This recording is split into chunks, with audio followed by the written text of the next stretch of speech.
What is going on, guys? It is your host, Dialante Daniels, and back with us, Ed Oliver.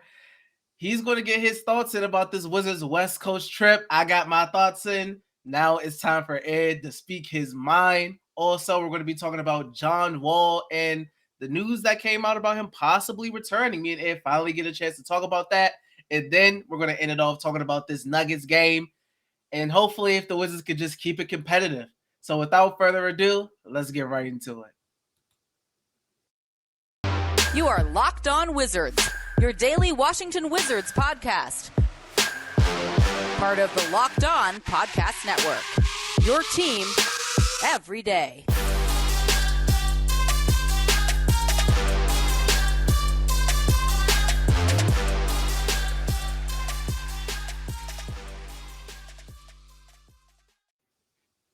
What is going on, guys? It's your boy Dialante Daniels and Ed Oliver back at you with another Locked On Wizards podcast episode. I'm going to thank you guys for making Locked On Wizards your first listen each and every day. Also, today's episode is brought to you by Prize Picks. Check out prizepicks.com and use promo code NBA or go to your app store and download the app today. Prize Picks is daily fantasy made easy. So, Ed, man, you've been gone. I've been here. The Wizards been making me upset. I know you've been seeing it too. What's your thoughts on the Wizards 0-4 West Coast trip? I thought they'd be 1-3. They did us one better and went 0-4. Yeah, I said 2-2. I took the optimistic glass half full take because I saw the Lakers, and we just saw the Lakers get blown out by the Raptors, and I was like, the Lakers are playing, by the Raptors. Last night, where LeBron threw the ball at Scotty Barnes and tried to step over him. But yeah, all that aside, I was like, the Lakers are not playing good ball. The Wizards can come in there and steal one with Porzingis. The Clippers, I was like, okay, that's a beatable team. Maybe they'll get their revenge on them. But no, this Wizards team is done, man. The playoff tournament, those hopes they're done right now. Josh Hart getting 44 points, LeBron getting 50, him, doing all the theatrics and hyping up the crowd, getting 50 points. Steph Curry on his birthday getting 47. The big man named Eubanks for the Portland Trailblazers, I want to say he was on a 10-day contract. They actually just extended his contract because he got 20 points and 12 rebounds against us. Christian Watford from the Blazers, they basically had a G League roster out there. No disrespect to those guys, but they really just got elevated from the G League. No Damian Lillard, no Anthony Simons, no Yusuf Nurkic, none of those guys. And they came in and they played well. I mean, Josh Hart putting up 44 points, 3 guys in a row we allowed to have 40 points or more. That's inexcusable, and some of that is on Wes Unseld Jr. He's supposed to be a defensive-minded coach, and it looks like we've regressed from last year with the previous coaching regime. So this team has regressed. I think from now on they need to just play some of the young guys. Denny, he was in a slump. I'm happy that he started to play better against Golden State. But my main takeaways is the defense is awful right now. It's a sieve. They're turnstiles. They don't know how to defend a pick and roll or a screen and roll. Steph Curry, they let him get wide open threes. They play drop coverage on him. They just let him shoot the ball. Wide open threes. Klay Thompson, Otto Porter got hot a little bit too last night. I'm just happy the West Coast road trip is over, to be honest with you. We don't have to wake up. We don't have to stay up until 1 a.m. anymore. So thank goodness on that. But yeah, guys, we lack toughness right now. We lack tenacity. We lack energy. We lack physicality. We lack athleticism. We're just lacking right now. And the worst part about it too is that we're losing games, and we still haven't made a dent in the lottery odds at all. Mm-hmm. That's the worst part about it. We're losing games. We're getting farther and farther. We're 3 games out of the play-in now, and we still haven't even made a dent in being worse than some of the other teams that are bad for lottery odds. Rui Hachimura. West still refuses to give him more playing time. For some reason, it just does not make any sense at all. And then there's times when Porzingis got hot, and guess what? He's on a minute restriction, so they got to take him right out of the ball game. I want to say it was the Clippers game. He was in for 1 minute in the fourth quarter, and they realized that he was going to hit the minute restriction. They had to take him out of the game. He was starting to play well. So as far as Porzingis, I like what I've seen. I know a lot of people were saying that they want to see him be more physical in the post because that Clippers game, or I want to say the Lakers game, he missed a layup. And if he would have went up kind of stronger, just more physical, he would have finished it. Same thing with the Clippers game. The way they finished that game, it was a lot of like turnaround fadeaway jumpers from him. And that's just his game. So I'm not expecting him to be kind of like a Shaquille O'Neal in the post, push people around. That's just what we're going to get from him. But overall, I've liked what I've seen for Porzingis. I thought he's passed the ball well. He shot the three well. He's finished around the rim pretty well. Kuzma's still playing well. Rui's playing well. Kispert has shown some more flashes from an individual standpoint. He's starting to hit the three ball better. Denny, he was just in a slump. He was airballing threes, hitting threes off the backboard, still, having trouble finishing around the rim. So I was happy to see him play better against Golden State. Like you said last night, he had that mismatch against Steph, and he started to take advantage of that, and he talked about his mentality and some of the confidence and some of the psychological part of the game in his press conference last night after the game. And you could just tell that some of his confidence has been shot. You can tell the way he's playing, the way he's missing shots kind of like badly right now. So I'm just happy he got to get out of that slump. As far as guys like Neto, he still gets buckets for you, but he's still tunnel vision. He's just not a point guard. We're really lacking at the point guard position really badly. And it's showing. No disrespect to Ish, and I like Ish.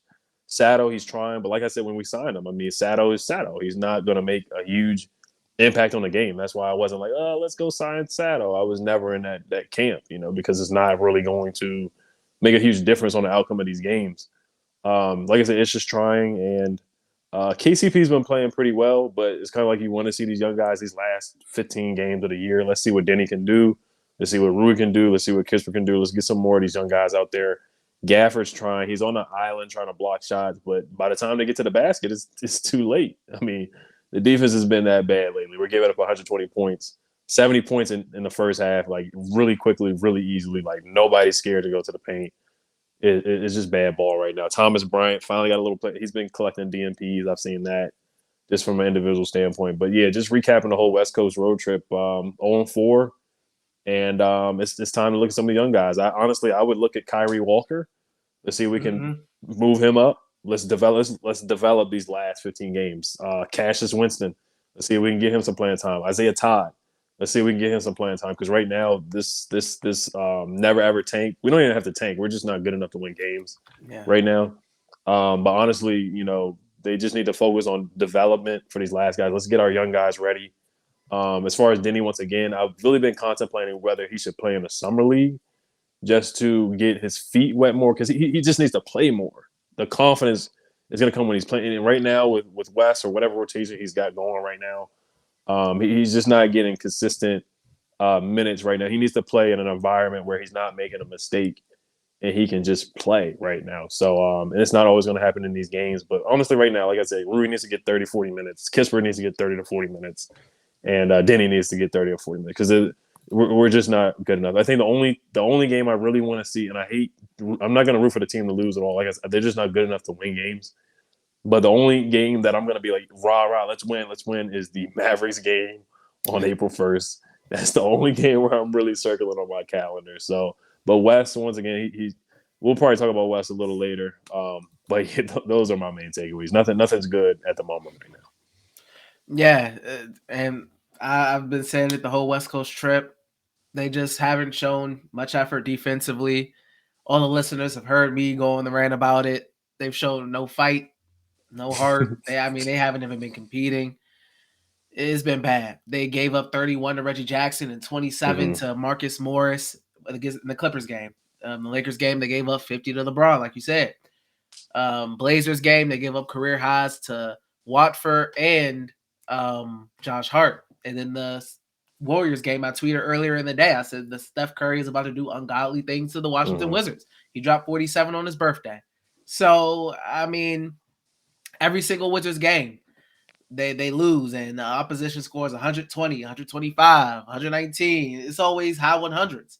There's no possible way you're going to win games and shootouts with teams like the Warriors or even teams like the Lakers, even though they're struggling, etc. You just don't want to be in games where it's a shootout, and that's are typically what the Wizards have been in lately. It's just been terrible. This whole West Coast trip was terrible. It killed the play-in dreams. I don't care. I just don't see it happening because they don't defend consistently enough to make it happen. So Hornets and Hawks have won games. Wizards have lost, and sadly, they're not gaining any lottery odds either. So it's like double negative. You're losing, but you're not gaining any lottery odds, and you're also getting further away from the play-in. So it's just you can't even be happy with the tank and be like, well, we're getting better draft position, because you're not. You know, the Knicks and the Lakers aren't winning that much either. It's hard to get below these guys. But before we talk about some John Wall, we do have a message from our friends over at Prize Picks. All right, NBA fans, are you looking for a daily fantasy option for the NBA? Then you need to try the award-winning app Prize Picks. Prize Picks is daily fantasy made easy. I love this, and we know you will too. You pick 2 to 5 players and an over/under on their projections, and you can win up to 10 times on any entry, and it's just you versus the projected numbers. Entries can be made in 60 seconds or less. It's that easy. Prize Picks is safe and offers fast withdrawals. Use the award-winning app on both the App Store and Google Play. Prize Picks offers any prop you can think of, from points scored to rebounds, even steals. Prize Picks allows mixed sports entries. For example, you can hit the over on Kyle Kuzma points and the under on Patrick Mahomes passing yards. And Prize Picks doesn't just offer NBA. They have options on the college basketball, college football, NFL, MLB, soccer, MMA, and more. For a limited time, Prize Picks has an exclusive no-brainer of an offer for all of our users. Users get $50 for free if a play in your first Prize Picks entry scores a single point, but you must use code NBA. That's right, this is an exclusive offer available to Locked On fans. Sign up today and use code NBA. $50 for free if a player in your first Prize Picks entry scores a single point. Once again, guys, I want to thank you all for making Locked On Wizards your first listen. For your next listen, check out the Locked On Now podcast, nightly recaps of every NBA game with analysis from our local experts. It's free and available wherever you get podcasts. So, Ed, a little earlier in the week, not in the week, like last week, I believe, David Aldridge came out with a report saying that John Wall wouldn't turn down a possible return to Washington. He said even Bradley Beal could possibly be open to it. We know the Wizards need a point guard. A lot of things will have to happen. Number one, mainly, John Wall will have to get that buyout from the Houston Rockets, because the Wizards aren't taking that $40 plus million after they got off of it and got off of Russ's. They're not going to just bring that back. So it would take a couple things from John, and also I said buying into Wes's system and realizing that he's not the franchise guy anymore. Now, I don't know if Wizards fans would make him that franchise guy again, because not a lot has happened with the Wizards under Bill since John has been gone. So what the fans will think, that's to be determined. But how did you feel when you heard that news? Mm-hmm. Oh yeah, before we do, I did want to ask you about Wes a little bit. We can do that probably after John. But as far as John, yeah, I wouldn't mind him coming back. I don't think he will come back. Of course, if I had to bet money. But David Aldridge, he's a trusted source. We definitely believe what he said, and John Wall's open to coming back. Because he knows that a lot of the options are going. You look around the league, they have their point guard situation situated. There's not a lot of teams out there looking for point guards like we are. We're one of the few teams that really, really need point guard help. Even some of the teams that are have bad records at the lottery, they drafted their guys. Like you look at the Rockets, Jalen Green's not really a point guard, but they have him and Kevin Porter Jr., so they're not looking for a point guard. That's why John Wall's not playing. Even with the Magic, they got Fultz and other guys too, so they're not looking for a point guard. But so that's, and then also the Bradley Beal element, because he is basically the player GM of the team, so he has to okay it. Bradley Beal's not against it. But yeah, I wouldn't mind it. I mean, I don't think it would solve our problems. We just have a lot of problems with this roster, talent-wise and just structure-wise. But it would be fun, to hear, them announce John Wall as a starter and, seeing them do the Dougie and whatnot. I mean, it would be fun to see. But John's still got a lot left in the tank, if he can stay healthy. Because people forget when he was with the Rockets, before, things went downhill, they traded the things got toxic with James Harden. They were actually winning ball games. Him and DeMarcus Cousins, they were winning ball games. I remember they played against us when we had Russ and we went to Houston and we got blown out by them. John Wall was looking good. The shooting percentages weren't great, but he was averaging about 20 and 7 assists per game. Now, you got to think about the fit with Bradley Beal. We've seen it before for numerous years. We know he has to have the ball in his hands. He's a guy that can create, but it would be an intriguing dynamic seeing him and Kristaps Porzingis playing together. I think that they would work really well with the pick and roll and pick and pop. John Wall has always talked about, his time here about the GM. He always told the GM to get him a big that could catch lobs and finish around the rim. Gortat was able to do that, but he started to become a below the rim guy. And I think Daniel Gafford would be perfect to pair with John Wall too off the pick and roll. We saw how well Gafford worked with Russell Westbrook. So I do think he would be a solid addition to the team. Of course, he would be an upgrade over Ish. He'd be an upgrade over the guys that we have on the roster right now. But yeah, he would have to be willing to take a buyout. And we could sign him, either to a minimum contract or to like a mid-level exception contract where it'd be like $8 million, $10 million. But I think John could definitely help this roster. But we know how things ended with Ted, with him in the video with his buddies at the party or whatever. Ted was rubbed the wrong way when he was there, partying and whatnot. We saw that video. So there were some other things, and it didn't end on good terms. So it is surprising to hear that John is actually open to coming back. And then remember, Tommy Shepard said we're not going to trade John Wall, and then the next day John Wall is traded for Russell Westbrook. Yeah, I mean, and it's also, I'm kind of not surprised by that because John Wall really loved playing in DC. It was like a second home to him, and I know he didn't want to leave. Like, I mean, he was hurt. He requested the trade because he heard about the Russell Westbrook thing and the rumor. So I understand he was angry. He was hurt. He was like, all right, then trade me then. But, we all know deep down that he has a tremendous love for DC. He's done so much, with his foundations, etc., and building that just foundation within the community. And that's why a lot of DC fans still love John and are hurt that it ended the way that it ended and are still asking for him to come back years after, 2 seasons after he's been traded. So I'm not surprised by that at all. Like I said, it is a couple different things, that has to go down. Is he willing to forego $40 million to only make like $8 to $10 million, etc.? That's a lot of money that's going to be missing from your bank account if you agree to a buyout, I don't know. I don't know if he'll agree to that buyout because it's just, that's like asking, that's like saying, is Russ going to opt out of his 40-year? No, he's not going to opt out. So I don't know. I'm not sure if it happens. I think it's a long shot. I think interest is there, but I do think it's a long shot. So who knows? Do I think it could work? Definitely. I definitely think it could work. I kind of would not like the fact that Kuzma probably will kind of take more of a back seat and go back to almost being that catch and shoot guy. I do like Kyle Kuzma having the ball in his hands that time and facilitating, running pick and rolls, etc. I do like that role for him. I wouldn't want him to completely just go back to being an off-ball type of player like he was with the Lakers.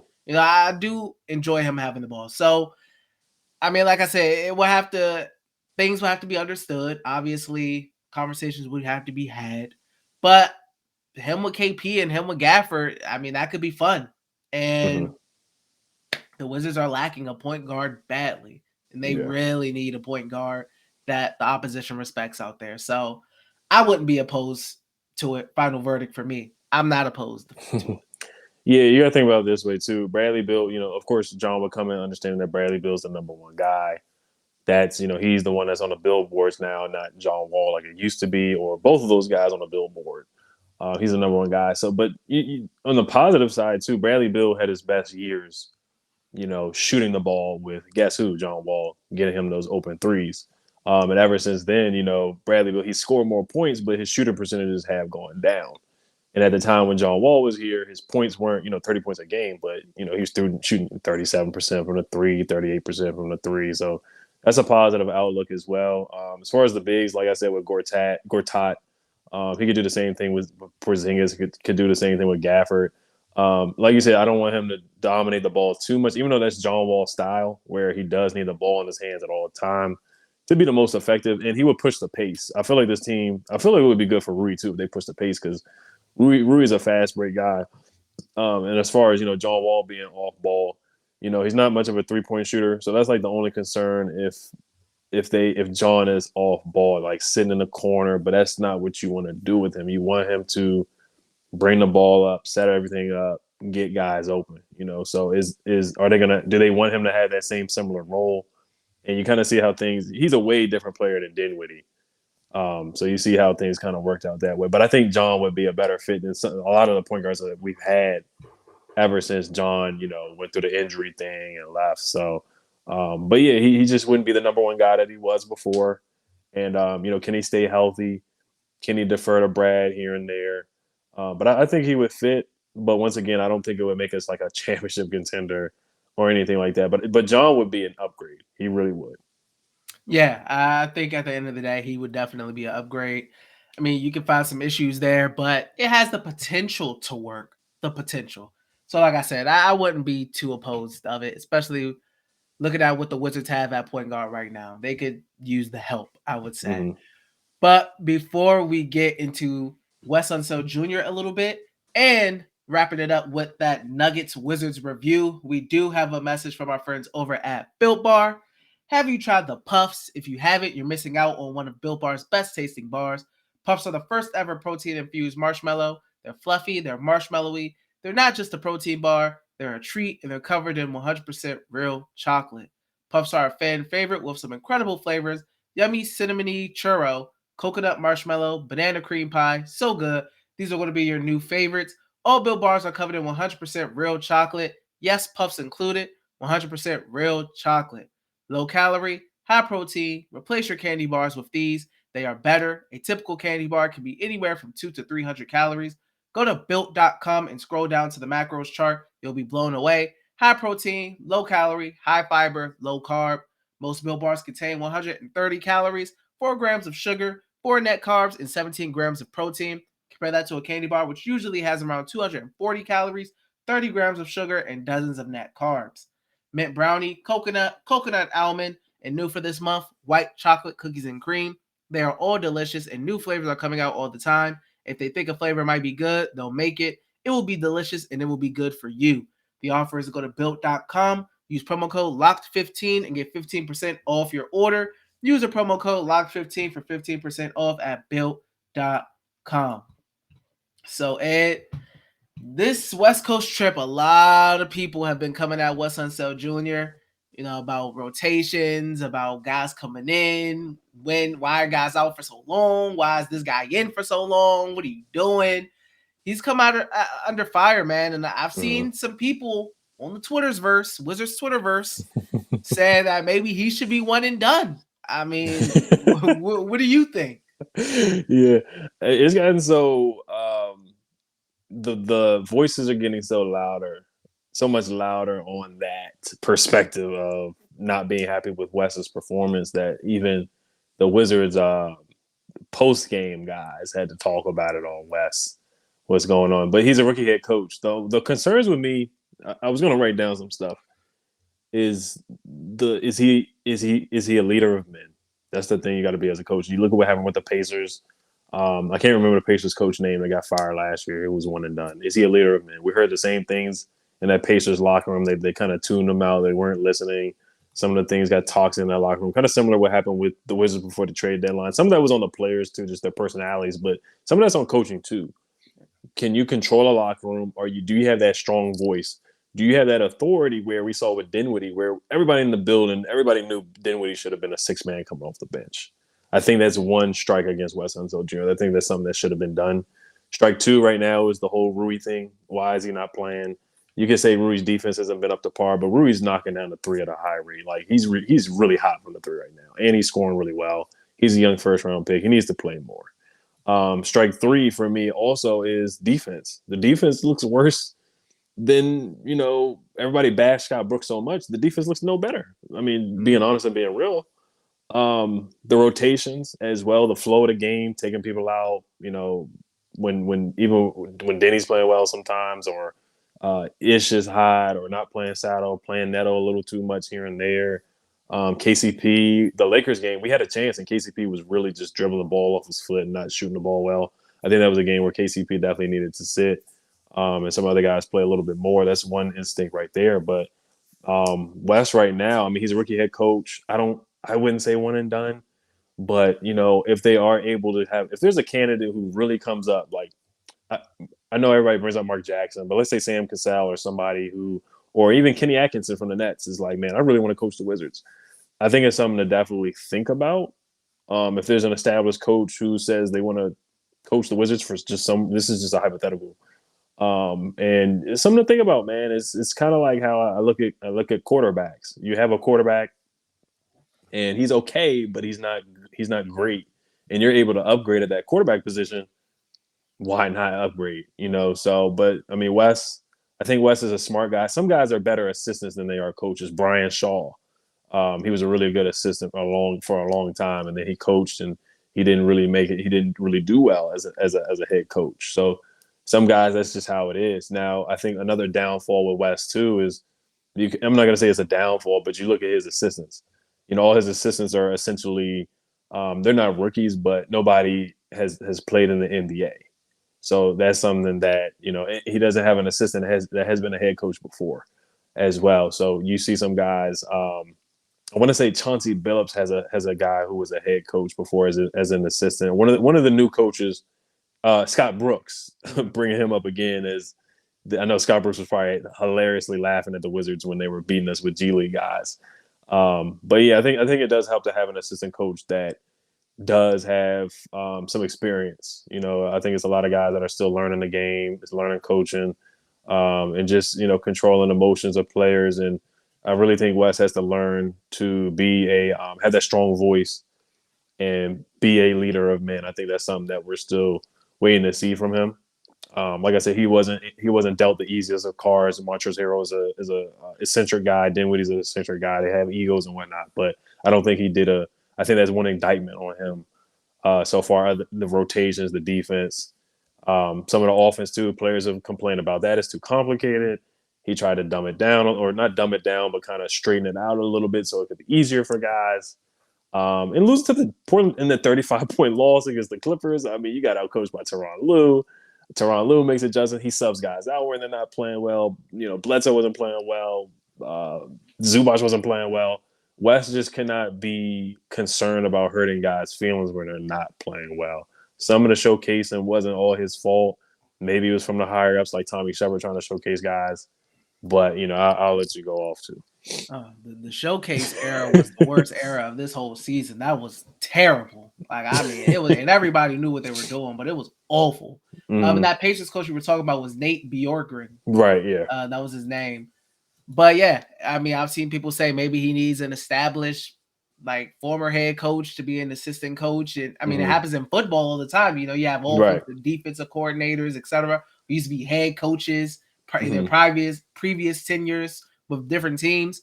Maybe that can help Wes. I mean, and a lot of people will defend him and say, it's his first year, wasn't dealt with the best hand of cards. Bradley Beal's out for the second half of the season, and then you got a lot of vets and guys being selfish, etc. So you can say it was tough, which is true. But I mean, even when the Wizards were playing good, guys was over here complaining about the offense. Right, yeah. So, and this is before the Wizards were in the complete downfall.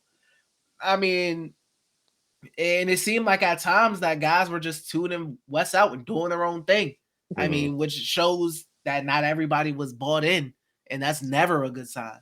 I know Wes Unseld Jr. wasn't a guy that the Wizards consulted Bradley Beal about either. Right, yeah. I think Chase Hughes said that. Yeah, that is true. Yeah, so I mean, it's not like this is Brad's like guy. Like, oh yeah, I vouch for him extremely heavy. I'm sure Brad's cool with him, for sure. But this isn't somebody like Bradley Beal even paid like went to head and toe for, etc. But I mean, the rotation stuff is so weird. Like, it's like he refuses to ride the hot hand.